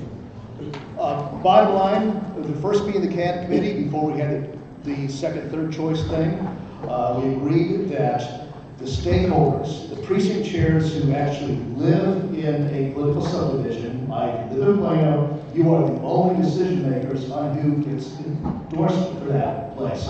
Same for Frisco, et cetera. The larger precincts the larger cities, Plano, Frisco, and McKinney, all are self-run. They decide exclusively who's best for them. We've got a framework, we've got questions. The ask was to do a 1-minute video, up to 1-minute video. We asked specific questions out of time, and full questions. Interview about one person, it can change, but the bottom line is the stakeholders, the people who have to live with the decision, are the only people involved in vetting. The candidate committee rules say the candidate committee has to do this. Well, we passed a rule that is consistent with it, where the candidate committee says that we will take the word of the various subdivisions and go with that, unless there's reason to object it for cause. Cause is not where you stand on a certain issue. Cause is, are you legally Republican, or did you get DWI last night? That sort of thing. These small cities will be clustered into a group to be determined, because bottom line, if we don't get this approved tonight, there's just no time to move forward. And that's it. All right, thank you. Candidly, we weren't able to put this report in front of the body like we did the rules or the legislative priorities from the last meeting. I don't know that we can have a meaningful vote tonight. The body has not had the chance to review the report. Do you have a point of information or inquiry? I have seen this committee report, and I'm not on the committee. May I say something or not? I can't say anything. Well, my point of information is to repeat what he said. And they're allowing municipalities in municipal races to decide, McKinney, you decide, Frisco, you decide, Wiley, you decide. And we've never done anything like this, and I think this is very Trumpian. And so that's what I'm saying, we could vote for this. Okay. Raise your hand if you received the candidate committee report. Okay. A smattering of people.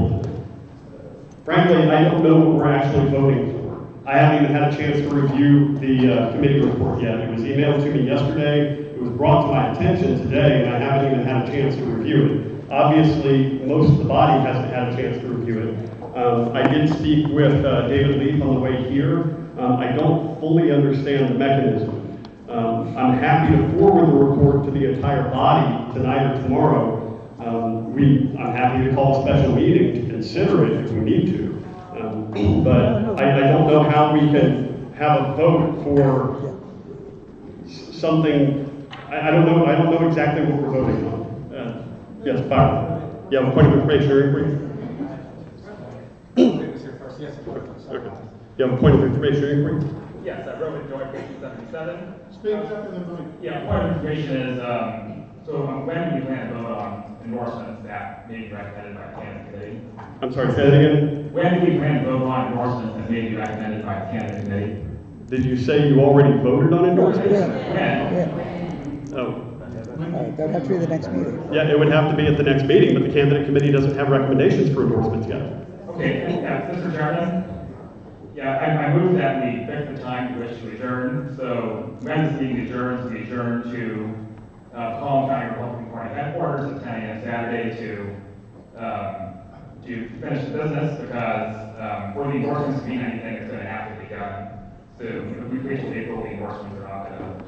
Okay, are you asking to have a special executive committee meeting Saturday? No, it's fine. Take this? Okay, I got you. You're going to have to repeat it. Okay, so he's really asking to continue this meeting on, take this up on Saturday. A continuation of this meeting. Which is fine. Okay, so you're asking for a continuation of this meeting without a separate 10-day call to consider the candidate committee report this coming Saturday at Collin County GOP headquarters. Is that accurate? I mean, it would be any unfinished business, but I think that's the main reason why. That's Okay. Fine. That's fine. I'm sorry. So, please go ahead, Byron. So just to clarify and make sure this is accurate, Rohit, you're asking that we continue this meeting, that we don't adjourn tonight, that we continue this meeting Saturday morning at headquarters to consider the candidate committee report. Essentially, yes. Okay. You have a point of information? My point of information is there anything in the candidate committee report that requires a vote? Because according to the rules and bylaws, it does not, just correct me if I'm wrong, but is it your understanding that the candidate committee, it requires a vote of this body as to how the candidate committee decides to divide itself up and make its recommendations? I'm not aware that it does, but if it does, then we may need to talk about a special meeting or something. David, where'd you go? Oh, I was looking in the totally wrong section. Okay, to Byron's question, when we were talking on my way here, I inferred that there would be something for this body to vote on, basically bypassing the body vote. Correct me if I'm wrong.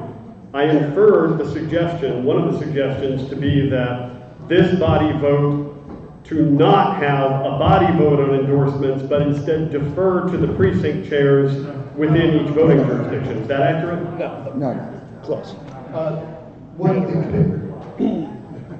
What the committee voted on, 2/3 majority, was to let the stakeholders, i.e. plaintiff, people who can vote in an area, make the decision. Unless there's a cause to reject it, then that is the recommendation of the candidate committee.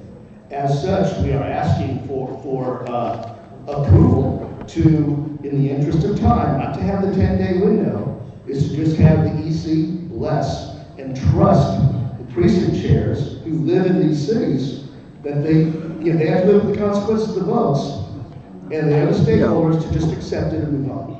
No. Okay. Go ahead. Yeah.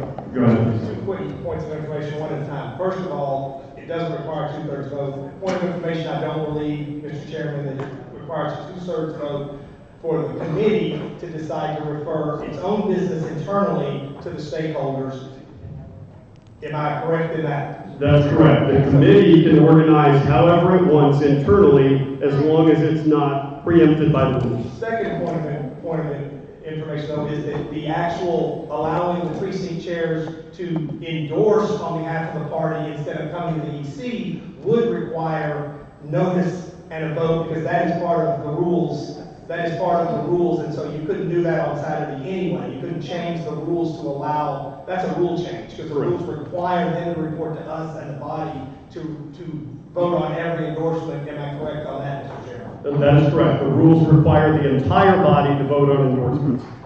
So, quick point of information, Yeah, I got a point of information. I'm Jeremiah Hamilton, Big Red One, and I'm the vice chairman of this committee, and I was unilaterally removed by members of this committee who conspired to get me out of there because they didn't like me questioning David's actions. And everybody needs to know that a week ago, David was certain this committee was completely dysfunctional and needs to be blown up, and that he was considering quitting this. That's not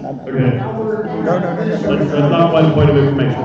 But I will reiterate what I iterated in October, in the October meeting.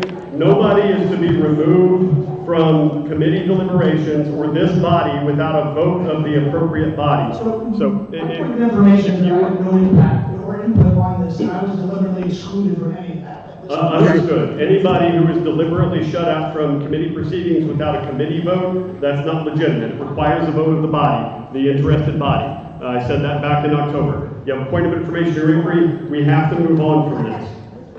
And I'm still not clear whether there's anything for the body to actually vote on. I don't think there is. Is there anything for the body to vote on? Otherwise, this is moved. I'm seconding Rohit, but I would like to make an amendment of making it consistent with the 10-day call, because if we don't talk about these candidates, it will be ineffectual if we wait till April. I thought Rohit's motion was to continue this meeting this Saturday, not to make an additional 10-day call. We're not having a vote on anything tonight. The question was whether we punt this to Saturday. To meet the requirement of the 10-day call, I was saying that I make a motion to move it to 10 days so that the EC members that want to attend can vote and hear about the candidates so that we can make these agreements so that they can be worthwhile. Okay, this is getting more confusing. We're going to move straight to a vote. So you're amending Rohit's motion, yes? Okay, we're going to go real quick here. Rohit moved that this meeting be continued Saturday to determine, I still don't know if there's anything for the body to vote on Saturday. If not, then this is all. Yeah, there's nothing. They should be able to talk to the candidates and get the information so they can present it. What is That's not the point. If we wait 10 days, the endorsements mean nothing, and we're not going to be ready.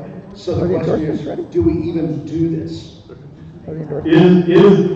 So again, what would the body be voting on? Is the body voting for the rules change, to not have the body vote on endorsements ultimately, and instead trust the precinct chairs? To accept the recommendation of the stakeholders who can vote for the candidates themselves. Okay, then Byron's point of order would be upheld because that is a rules change. Yeah.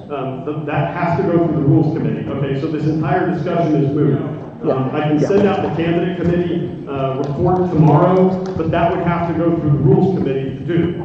Okay, so my motion is in support of Rohit that says we adjourn this part of the meeting till 10 days so that people can talk to them and it's moved. It's moved. The point of order, I'm upholding Byron's point of order. There's not a... Byron's point was that it needed to have a 10-day call.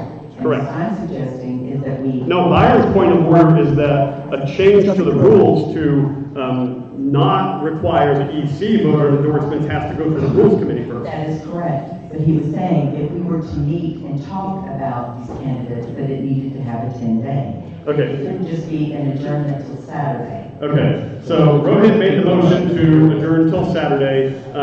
Cynthia made the motion to amend Rohit's motion to adjourn for 10 days. So we're going to go through this real quick. Without objection, we're going to, okay, Robert, do you have, I hope it's not an amendment to the amendment. Sir, my question really is to understand the motion before us.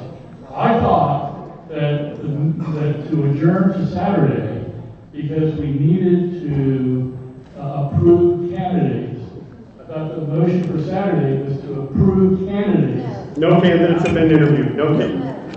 That hasn't happened. My motion is to continue the unfinished business, not to change the rules. Yeah, Rohit's motion is to continue the unfinished business, but if the unfinished business is to consider whether or not to not require the body to vote on endorsements, that has to go through the rules committee first.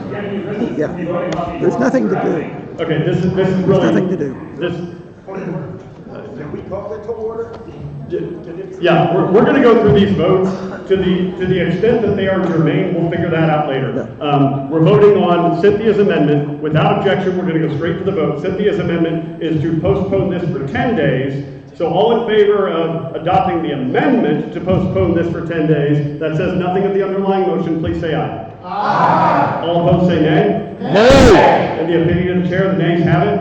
Now the underlying amendment to postpone this meeting till Saturday morning at headquarters to continue the unfinished business, which is not actual endorsements. No candidates have been interviewed yet. So all in favor of postponing this meeting. Your business thinking is work. We could move to endorse Campbell at that time. Not without endorsement recommendations. Do we have endorsement recommendations? Unless the process. Okay, the motion has been made to move this meeting, to adjourn this meeting until Saturday morning at headquarters, when we may or may not have endorsement recommendations. All in favor say aye. Aye. All opposed say nay. Nay. The nays have it. The motion fails. Okay, our guest has been waiting patiently for us to conduct TLO training. I'd like to reintroduce from last meeting, Chris Clement, President of the Better Dallas.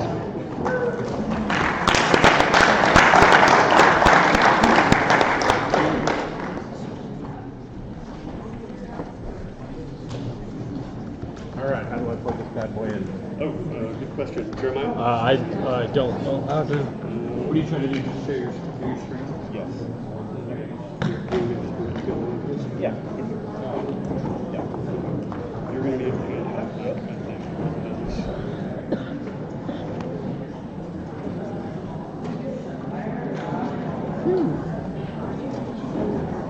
Getting more exciting by the minute. Oh, yeah.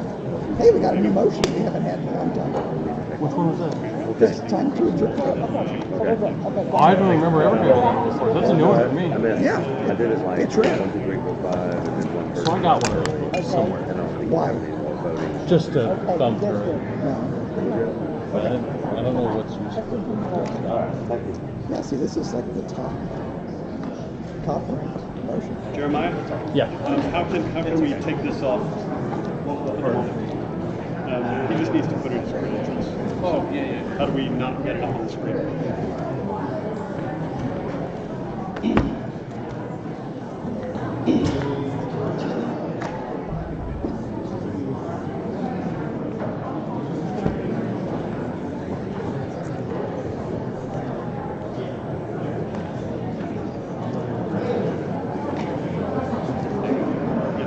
Yeah, and I'll switch it back whenever you're done. So tee this up, TLO, Texas Legislature Online, is where you can read, review, and track everything filed in the legislature, going back numerous sessions, regular and special sessions. It's a book, but that's the. So when we spoke earlier on the SRC report about bills filed and legislative priorities, the list of bills is on the Texas GOP website, and you can track these here in TLO.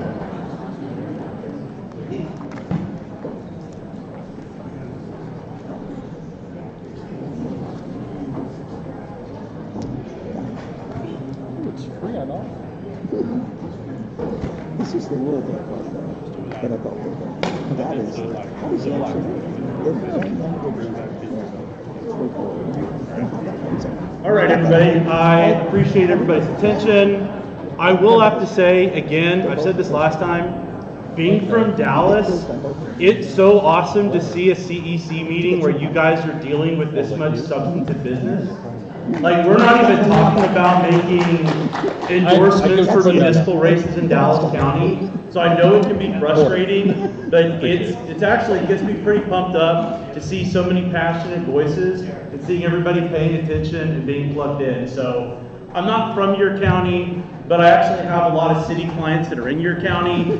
Please elect good clients for me on the city council, and I appreciate your attention in doing that. So the last month when I presented, I talked about 2 different resources to help you advocate for legislation. One of them was TLO, Texas Legislature Online, which I'll talk about tonight. The other is called Legiscan. Both of them accomplish the same goal. It allows you to look up current and past legislation. It lets you look up reports, It lets you find out which representatives are authoring, sponsoring, endorsing certain bills. It lets you track the progress of those bills. It also lets you track the progress of certain committees and when things are scheduled and signed up and all that sort of stuff. If you want to go down and advocate, or if you want to know who you can actually call. One of the things that I talked about at last month's meeting is if you want to effectively advocate, you need to know who in fact you need to be complaining to or who you need to be congratulating. And so TLO allows you to do that as well. So there's a few tools that I want to go through. I want to be respectful of your time because I see we have 15 minutes to go.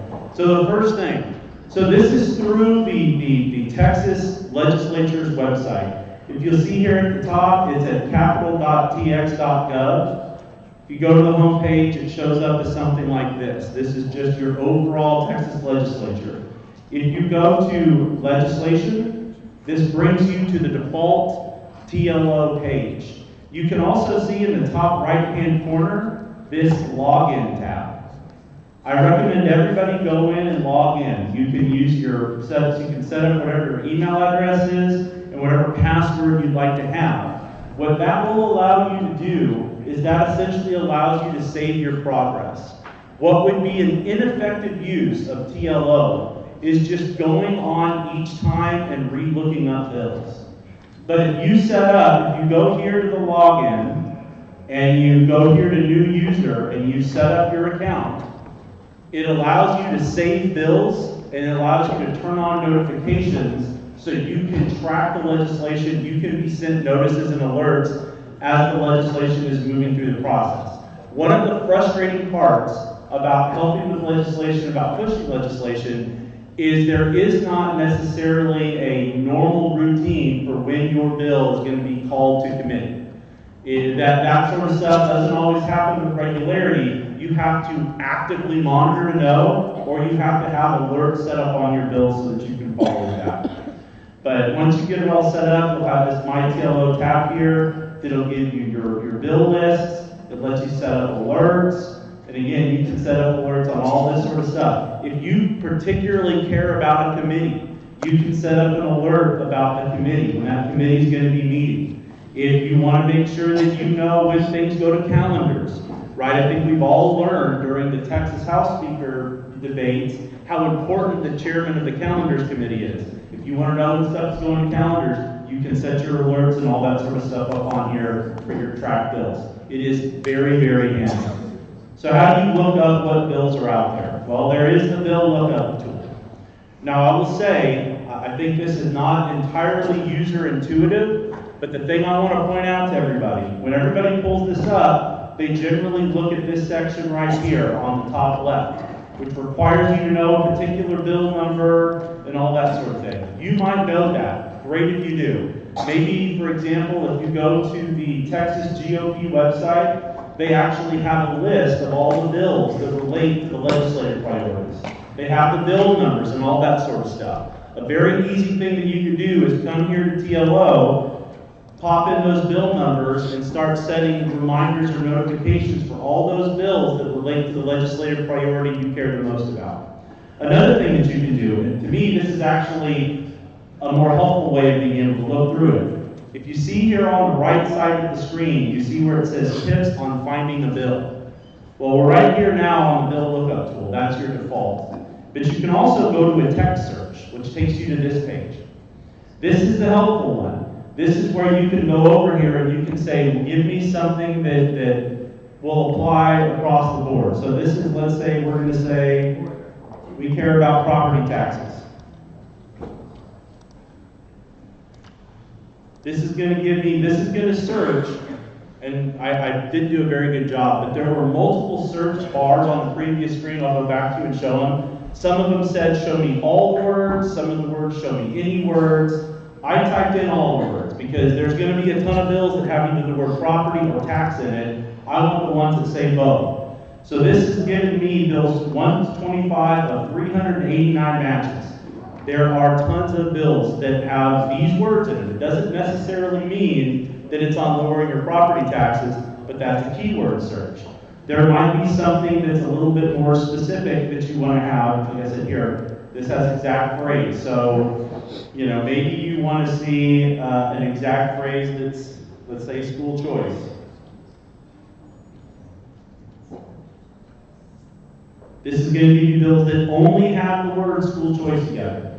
So again, I particularly think this is the best way if you want to go find out what the full universe of bills on a particular issue you care about are out there, is you can go and use this search criteria, searching by subject, searching by keywords to be able to find what's out there. So what happens when you identify a bill? So here we've got, I'll tell you what, I'm going to go ahead and cheat. We're going to go look at SB2. So we're going to type in SB2. And here we have SB2. You pull it up, this is all the information that you got on here, which is a lot of very helpful stuff. So first of all, it tells you the last action that was taken on SB2. I'm going to jump ahead a little bit because it's kind of important to see. Let's go through all the votes. So you can see that everything that's been done on this bill is shown. Any record vote, any amendment, any of that sort of stuff.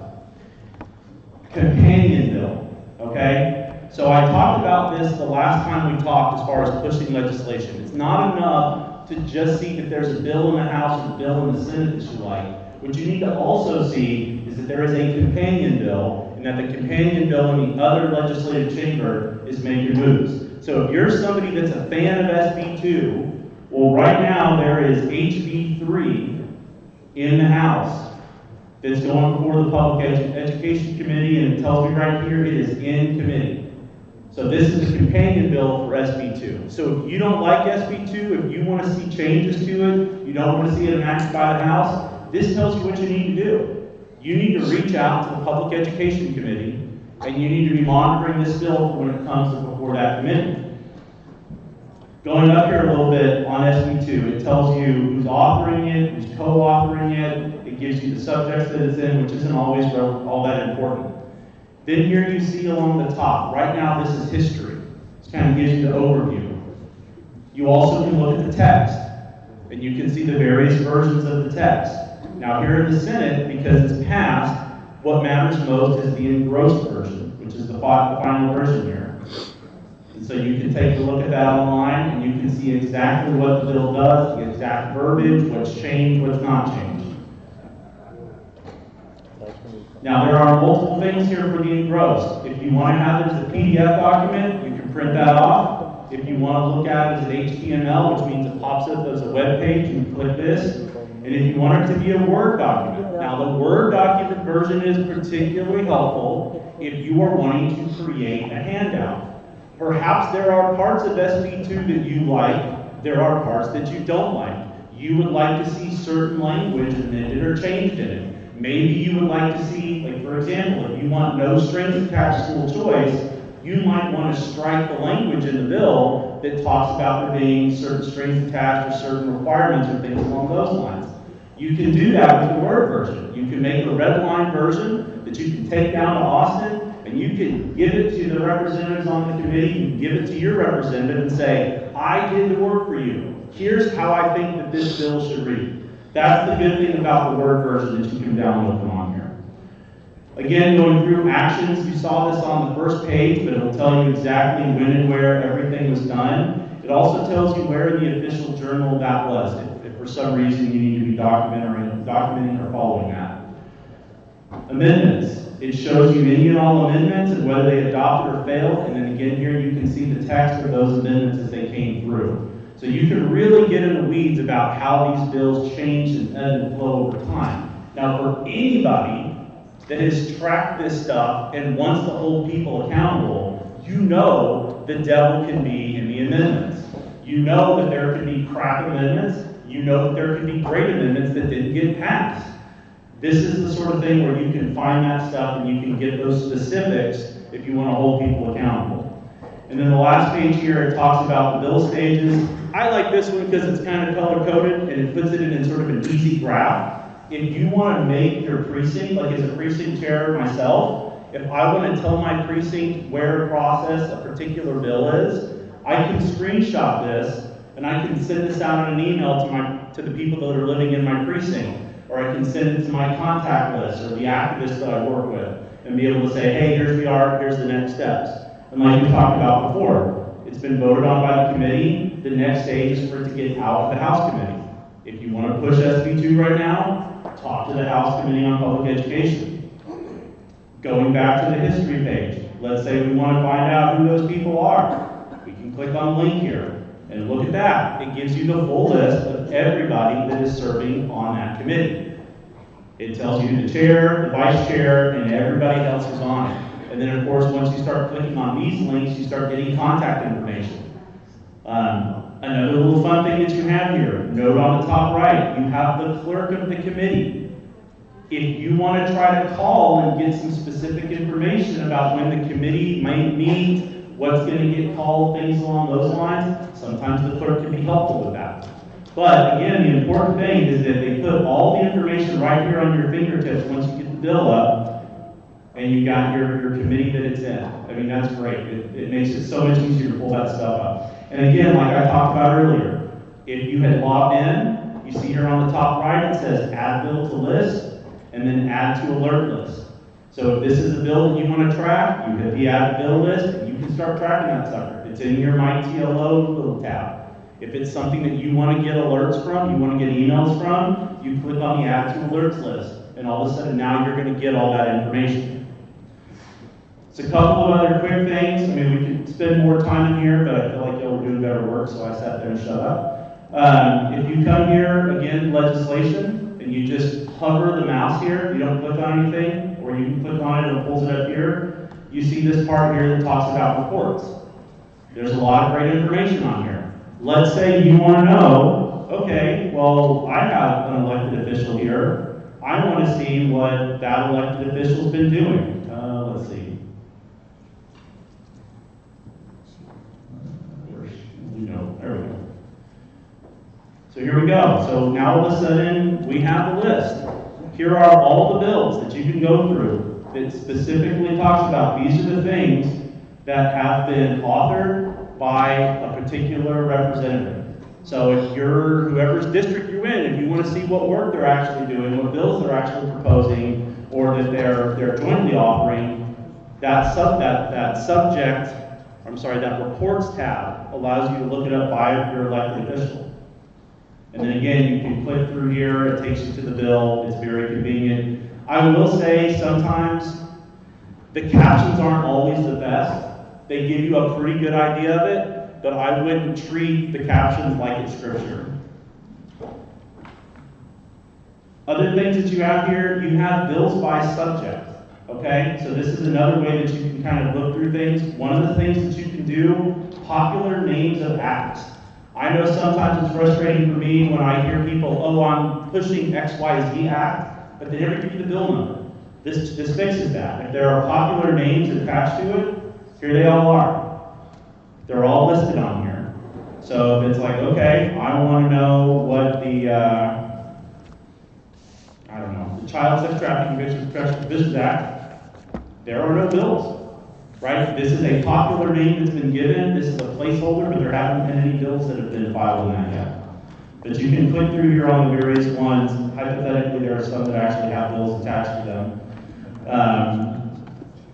Really, we didn't say the sports. Maybe they haven't updated this page yet. In past legislation, they have it all on here. But the point is, these are your popular names for the various bills that you're considering.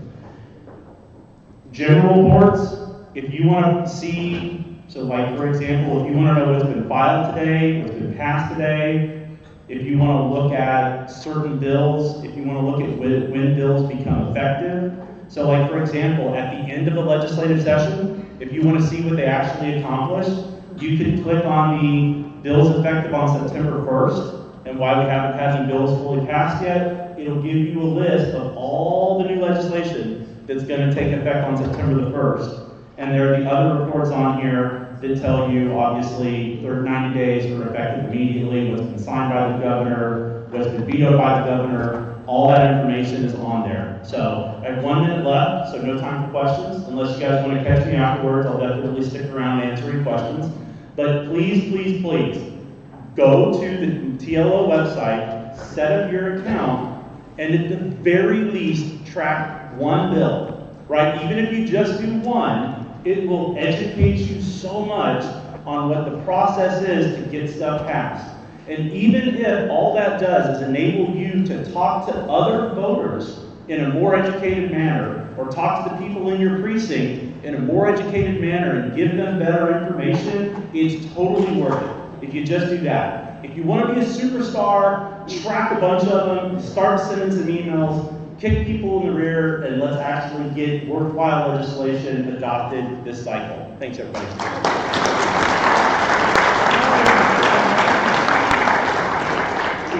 Thank you so much, Chris.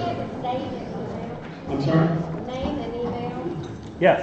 Okay. I'll put it up on the screen for you. Okay. So my name is Chris Clement. The email you can reach me at is Chris, CHRIS, @abetterdallas.com. Sorry, we'll get it changed to a Better Texas eventually, but it's, once again, Chris @abetterdallas.com.